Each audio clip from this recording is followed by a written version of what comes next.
white cop grins as he pulls over a black driver, ready to intimidate. "License and registration," he barks, expecting fear. But as he scans the ID, his smirk vanishes. His hands tremble. His career? Over in an instant. Because this isn't just any black man, it's the chief of police. And he's been waiting for this moment. The sun hung low in the evening sky, casting long shadows over the quiet stretch of road. The air was thick with summer heat, the kind that clings to the skin and makes tempers shorter. Officer Jake Randall sat in his cruiser, tapping his fingers against the wheel, eyes scanning for an easy target. And then, he saw him. A sleek black sedan rolled past, smooth and controlled, like its driver had nothing to fear. That alone made Jake suspicious. A black man in a car that nice? At this hour? His gut told him this was one of those stops. The sirens wailed. Blue and red lights sliced through the dimming sky as Jake stomped on the gas. The sedan slowed, pulling onto the gravel shoulder, the crunch beneath its tires unsettling in the silence. Inside the car, Chief Michael Grayson exhaled slowly, his fingers tightening on the wheel. He had been here before, too many times. The flashing lights, the tension, the unspoken warning that he could be next. But tonight was different. He was done being a silent observer. The officer's approach. Jake adjusted his belt, rolling his shoulders as he swaggered toward the car. His hand hovered near his holster, not out of necessity, but out of habit. Power was a dangerous thing in the wrong hands, and Jake had spent years believing that a badge meant superiority. He leaned in, knocking on the glass with 2 sharp taps. "License and registration," he barked, voice clipped, already assuming control. The driver didn't scramble or stammer like Jake expected. No nervous hands, no excuses, just a slow, deliberate motion as he retrieved his wallet. Jake frowned. This wasn't how it was supposed to go. "Do you know why I pulled you over?" The man's gaze lifted, steady, unreadable, unsettling, a look Jake couldn't place. "No, officer. Why don't you tell me?" The voice was calm. Too calm. Jake's jaw clenched. This one had an attitude. He snatched the license from the man's hand, not bothering to glance at him as he flicked open the leather ID holder. And then, the ground beneath him seemed to drop. Jake's eyes darted to the name on the ID. Chief Michael Grayson. His breath hitched. His fingers trembled so slightly that he hoped the man in the car wouldn't notice. Chief. Office police. His heartbeat pounded in his ears, drowning out the distant hum of cicadas. This couldn't be real. His chest tightened as he lifted his gaze, this time really looking at the man in front of him. The quiet confidence, the unwavering stare, the calmness that wasn't fear, but control. "Something wrong, officer?" Chief Grayson asked, voice smooth as glass. Jake swallowed, but his throat was dry. Just a routine stop," he stammered, feeling the weight of the badge on his chest for the first time. It no longer felt like power. It felt like a chain tightening around his neck. He had profiled the wrong man. Not just any black man. His boss. Jake's mind scrambled for a way out. He had humiliated this man. Treated him like nothing. Worse than nothing. He cleared his throat, trying to force back control. "Where are you headed tonight, sir?" he asked, his voice cracking at the end. Grayson tilted his head slightly, the faintest hint of amusement flickering behind his sharp eyes. "Home. That a problem?" Jake shook his head quickly. He was unraveling. "Not at all, sir. Just making sure everything's in order." His own words sounded pathetic now. Grayson let the silence stretch between them.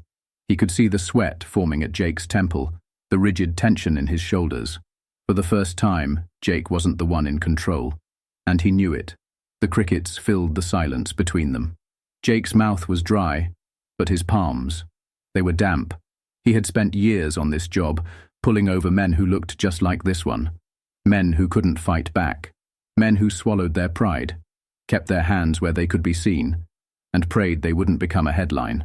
But this time, he wasn't looking at a victim. He was looking at a man who held his future in his hands. "Step out of the car for me, sir," Jake blurted, falling back into habit. Control the scene, keep the upper hand, keep the target guessing. But the second the words left his mouth, he regretted them. Chief Grayson raised an eyebrow, exhaling softly through his nose like a man who had been waiting for this exact moment. "You sure about that, officer?" Jake's stomach twisted. That was not a question. That was a warning. He should have backpedaled, should have walked away, should have handed the license back and wished the man a good night. But fear makes men stupid. And right now, Jake was terrified. "Just standard procedure," he mumbled, stepping back slightly. Chief Grayson didn't move. He didn't fidget. He didn't even blink. Then, slow and deliberate, he reached for the door handle and pushed it open. When he rose, he stood taller than Jake remembered, broader, more composed than any man who had just been unlawfully stopped. This wasn't a man caught in an officer's trap. This was a lion stepping out of its cage. Jake's fingers twitched toward his belt. Instinct. He wasn't reaching for his gun, not really. But Grayson saw it, and Jake saw that he saw it. "Careful, officer," Grayson said, his voice quiet but sharp. Jake's face burned. He knew what that looked like. The entire force would know what that looked like. A white cop reaching for his belt as a black man stepped out of a car. The headlines were already writing themselves. Jake's breath hitched. His mind was racing now, grasping at excuses, at explanations, at anything to justify what had just happened. But there was nothing. His mouth opened, but no words came out. Grayson took a slow step forward, and Jake took one back. "You nervous, officer?" Jake forced out a bitter chuckle, but it died halfway. No, sir, just trying to do my job." Grayson hummed softly, tilting his head as if considering the statement. Then he reached into his jacket. Jake stiffened. Another instinct. Another mistake. But what Grayson pulled out wasn't a weapon. It was his badge. He held it between two fingers, letting it catch the light, letting Jake see every inch of what was about to destroy him. The gold shield gleamed in the dimming sunset, the words etched into it cutting through Jake's entire existence in seconds. "Chief of Police, Metropolitan Division." The air left Jake's lungs. His mouth moved, but nothing came out. Chief Grayson smiled. But it wasn't kindness. It wasn't even arrogance. It was calculated. Cold. The smile of a man who had just let his enemy step directly into his own grave. And then, Grayson spoke the words that shattered Jake Randall's entire world. "Now, officer, let's talk about why you really pulled me over." Jake's stomach twisted into knots. His heartbeat thudded so loudly in his ears that he barely heard his own breath. His entire career, his entire future, was hanging by a thread, and the man standing in front of him was holding the scissors. The air between them was thick, charged, like the moment before a storm. "Sir, Jake started, but Grayson lifted a hand, silencing him with nothing more than a gesture. "Don't," the chief said, his voice steady, controlled, dangerous. Jake's tongue felt heavy in his mouth. Every instinct told him to run, to backtrack, to dig himself out of the pit he had just walked into. But it was too late. Grayson had already taken the shovel from him. "Do you know how many times I've been pulled over like this?" Grayson asked, his voice quieter now, almost conversational. Jake blinked. It wasn't really a question. It was a warning wrapped in words. "How many times I've been asked to step out of my car without reason," Grayson continued, his badge still glinting in the dying light.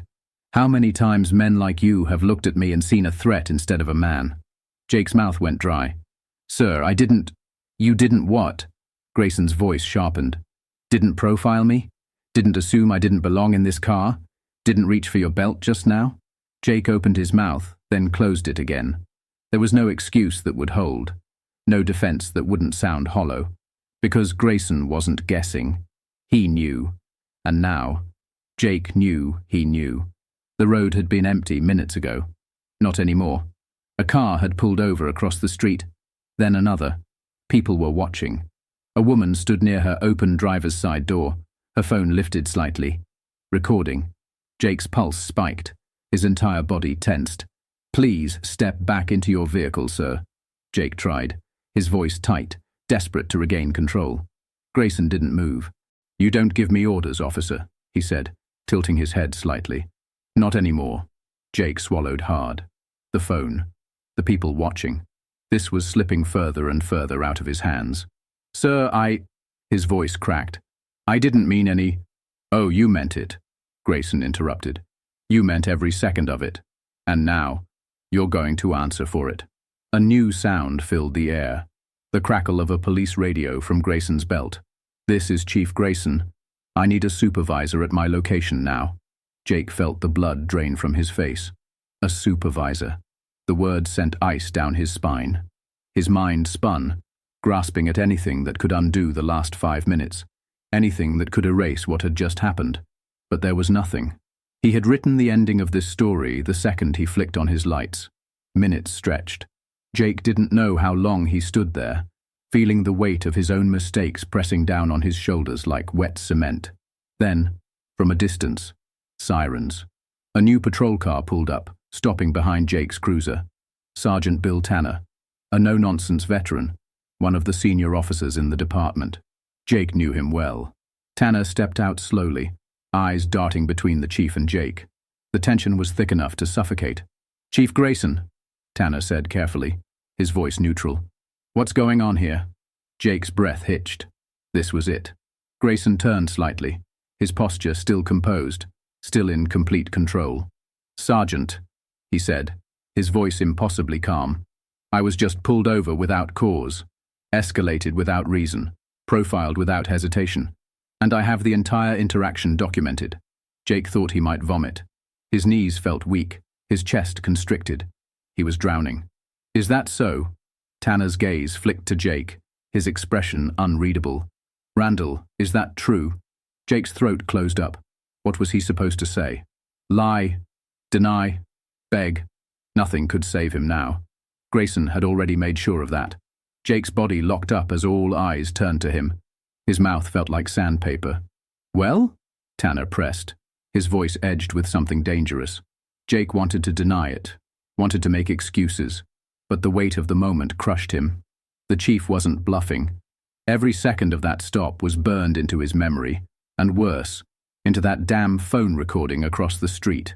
He was trapped. Jake started, but the words dried up in his throat. Grayson stepped forward, just slightly, lowering his voice.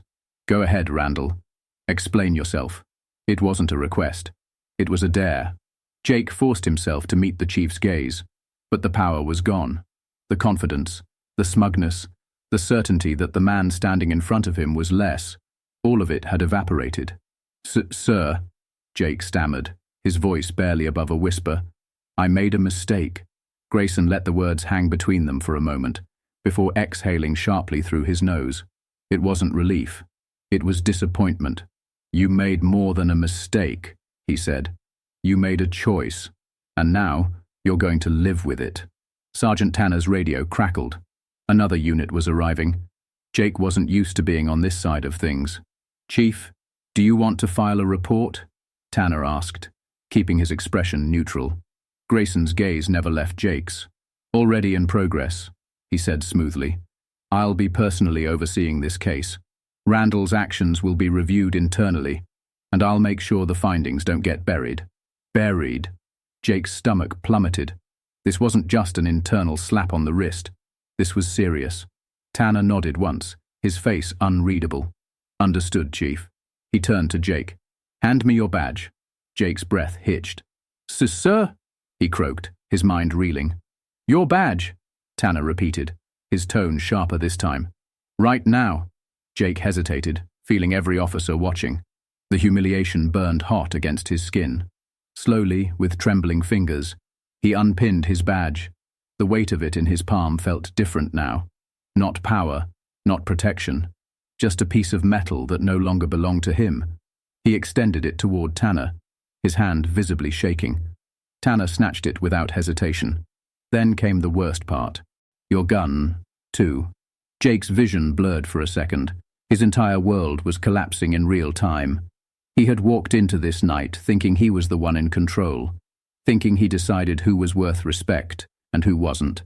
Now he stood on the side of the road, his gun and badge taken, his reputation in shambles. The woman across the street was still recording. Jake wanted to yell at her to stop, but he knew it didn't matter. The damage was done. This video, this moment, would live forever. "What happens now?" he forced out, his voice barely above a whisper. Grayson adjusted his jacket, never breaking eye contact. "Now," he echoed, his voice slow. "Now you go home and think about every life you've destroyed with this badge. Think about every man who didn't have the power to fight back like I do. And then, when the investigation is over, you'll find out if you have a future in this uniform at all." Jake felt his chest squeeze, panic rising like bile.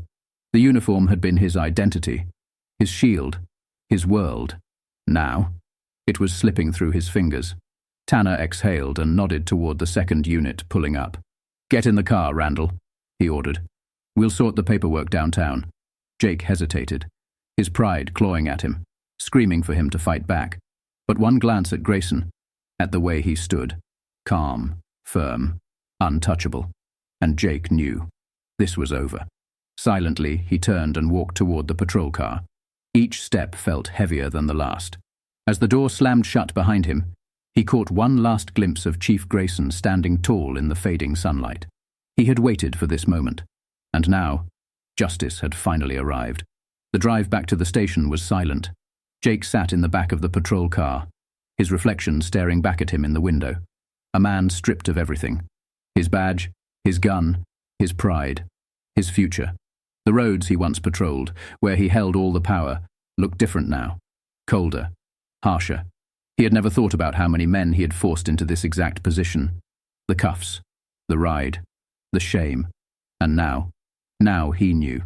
News spread faster than wildfire. The video hit the internet that night. A white officer pulling over a black man for no reason. The smugness, the unnecessary escalation. The moment his face dropped when he saw the badge. And then, the aftermath. People ate it up. Another racist cop exposed. Good riddance. How many other men has he done this to? The difference? They weren't the chief. Poetic justice. He thought he had power until he met the real one. Jake watched the headlines from his apartment, his phone vibrating with messages he was too afraid to read. From the department, from old friends, from his father. The hearing was set for 2 weeks later. He already knew the outcome. Inside his office, Chief Grayson sat at his desk, scrolling through the reports. Jake Randall, officially placed on unpaid leave, pending termination. It wasn't enough. Not really, because he knew there were hundreds more just like him. Men who let their power rot inside them, who carried their badge like a weapon instead of a duty. But tonight, one of them had fallen. A knock at the door. Sergeant Tanner stepped inside. "Everything's been processed, Chief." Grayson nodded. "Good." Tanner hesitated. "Media's asking for a statement. Want me to handle it?" Grayson exhaled, pushing back from his desk. "Number, I'll handle this one myself." Moments later, he stood in front of a row of microphones, cameras flashing, the weight of an entire city waiting for his words. Tonight, a man with a badge thought he was above the law. He learned the hard way that no one is. He let that sink in, made sure they felt it. "I don't stand here today as a victim. I stand here as proof that justice, real justice, exists. And I promise you this." His gaze hardened. "This department will never protect men like Jake Randall again." The crowd erupted. And just like that, the badge Jake had used as a shield became the very thing that destroyed him. Justice, at last.